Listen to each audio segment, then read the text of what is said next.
ঈদের ছুটি শেষ, প্রিয়জনদের সাথে আনন্দ উদযাপন শেষে এখন ঢাকায় ফেরার পালা।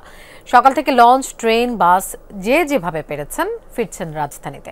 অন্যান্য বছরের তুলনায় এবার বেশ স্বস্তির ছিল ঈদযাত্রা, তাই সবার চোখে মুখেই ছিল উচ্ছ্বাস। তবে কারো কারো কণ্ঠে প্রিয়জন ছেড়ে আসার আক্ষেপও ছিল। 65% পর্যন্ত বিদ্যুৎ সাশ্রয়ী হাইসেন্স এসি। হাইসেন্স।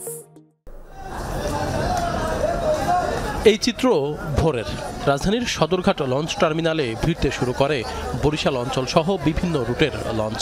প্রতিটি লঞ্চে ছিল যাত্রী বোঝাই।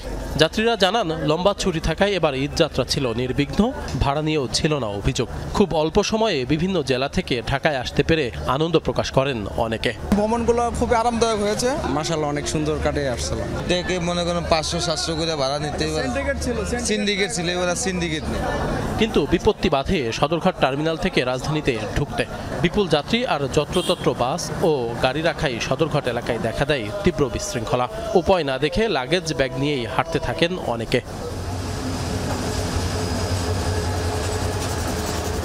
সকাল থেকেই কমলাপুর রেল স্টেশনেও ঢাকায় ফেরা মানুষের উপচে পড়া ভিড়। যাত্রী বোঝাই প্রায় সবগুলো ট্রেনই সঠিক সময়ে পৌঁছায় গন্তব্যস্থলে। এতে স্বস্তির কথা জানান বেশিরভাগ যাত্রী।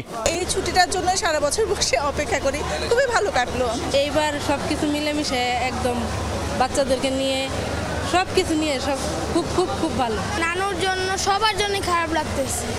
কর্মক্ষেত্রে ফেরার পাশাপাশি যারা ঈদের সময় ছুটি পাননি তারা এখন যাচ্ছেন গ্রামের বাড়িতে। ঈদের পরে যাইতেছি যাতে করে আমরা আসলে খুব আরামে যাইতে পারি বাসায়। যাতায়াতের দিক দিয়ে অনেক ভালো, আসার সময় অনেক রিল্যাক্সে চলে আসছি, এখন যাইতেছি রিল্যাক্সে, কোনো ঝামেলা নেই। দিনভর আন্তনগর, কমিউটার, লোকাল মিলিয়ে মোট 70 জোড়া ট্রেন চলাচল করবে। রেল কর্তৃপক্ষের সার্বিক ব্যবস্থাপনার কথা তুলে ধরেন কমলাপুর রেল স্টেশনের ম্যানেজার। আমাদের এবার ঈদ যাত্রা অনেক সুন্দরভাবে সম্পন্ন হয়েছে এবং এখনো সুন্দর, মানুষজন খুব একেবারে নিরাপদ এবং স্বাচ্ছন্দ্যে ভ্রমণ করতে পেরেছে এবং মানুষজন খুবই সন্তুষ্ট। লঞ্চ, ট্রেনের পাশাপাশি বাসেও ঢাকায় ফিরছে মানুষ। ভোর থেকেই ঢাকার বিভিন্ন টার্মিনালে যাত্রী নিয়ে ফিরতে থাকে দূরপাল্লার বাসগুলো। যাত্রীরা বলেন, এবার ঈদে বাড়ি যাওয়া ও ফেরার পথে কোনো ভোগান্তি হয়নি। মহাসড়কের বিভিন্ন পয়েন্টে সেনা টহলের কারণে যানজটও হয়নি। যেতেও খুব একটা সমস্যা হয়নি, আসতেও সমস্যা হয়নি। আসছি প্রায় 3 ঘন্টার মধ্যে চলে আসছি, তাই কোনো জামে পড়ে নেই। আসছি মোটামুটি ভালোভাবে আসছি। রাস্তাতে কোনো যানজট নেই, মোটামুটি যানজট নেই, তবে যাত্রীর একটা চাপ ছিল। এবার অনেক ছুটি পাইছি, ছুটি পাই এটা অনেক উদযাপন করছি আর দিন শেষে কর্মস্থানে ফিরে এসেছি। যাত্রাপথের স্বস্তির পাশাপাশি প্রিয়জনকে ছেড়ে আসার আক্ষেপও ছিল কারো কারো কণ্ঠে। আশিক মাহমুদ, যমুনা নিউজ, ঢাকা। কমলাপুর রেল স্টেশনের বিকেলের চিত্র জানবো। আমাদের সাথে যোগ দিচ্ছেন সহকর্মী ফয়সাল মাহমুদ। ফয়সাল, এই মুহূর্তে রেল স্টেশনের কি অবস্থা দেখছেন? 2টো ট্রেন বিলম্বে এসেছে আমরা তথ্য পেয়েছি, এর কারণটা কি?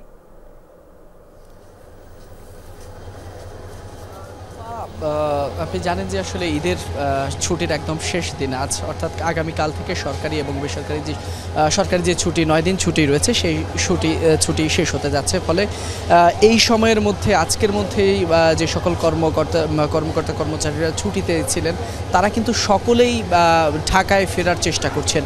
তো সে যাত্রায় বলা যায় যে আজকে শেষ দিন সকাল থেকে বেশ চাপ ছিল কমলাপুর রেলওয়ে স্টেশনে। তবে সেটি কিন্তু দুপুরের পরপরই আমরা দেখছি সেই চাপটি অনেকখানি কমেছে। তবে এখন পর্যন্ত আপনি যেমনটি দেখতে পাচ্ছেন, কিছুক্ষণ আগেই এখানে একটি ট্রেন এসে থেমেছে এবং সেখান থেকে কিন্তু যাত্রীরা যে যার গন্তব্যের দিকে তারা যাচ্ছেন। তবে বলা যায় যে আমরা কয়েকজনের সাথে কিছুক্ষণ আগেই কথা বলেছিলাম, তারা বলছেন যে তাদের এবারের ঈদ যাত্রায় তেমন কোনো সমস্যাই হয়নি। তারা বলছেন অনেকটা স্বস্তিতেই তারা তাদের এবারের ঈদ যাত্রা সম্পন্ন করেছেন। আর যদি বলি যে যে ট্রেন দুটির কথা বলেছেন, একটি হচ্ছে রংপুর এক্সপ্রেস, যেটি প্রায় ঘন্টা খানেক দেরিতে কমলাপুর রেলওয়ে স্টেশন থেকে ছেড়ে যায়। এছাড়া আরেকটি হচ্ছে বুড়িমারি এক্সপ্রেস, যেটি 2.5 ঘন্টা লেট করেছে। তবে এই বিষয়ে আমরা স্টেশন ম্যানেজারের সাথে কথা বলেছি, তারা বলছেন যে এই ট্রেনগুলো যে এলাকা থেকে ছেড়েছে সেখান থেকেই আসতে অনেকটাই বিলম্ব করেছে, যার কারণেই কিন্তু বলা যায় যে এই ট্রেনগুলো ঠিক সময়ে যেমনটি কমলাপুর স্টেশনে এসে পৌঁছাতে পারেনি, যার কারণেই মূলত বিলম্বিত হয়েছে। তবে শিডিউল বিপর্যয়ের তেমন কোনো চিত্র বা বড় কোনো ভোগান্তির সেই চিত্র আমরা এখন পর্যন্ত দেখিনি। লোপা, ফয়সাল আপনাকে ধন্যবাদ আমাদের সাথে যোগ দেওয়ার জন্য।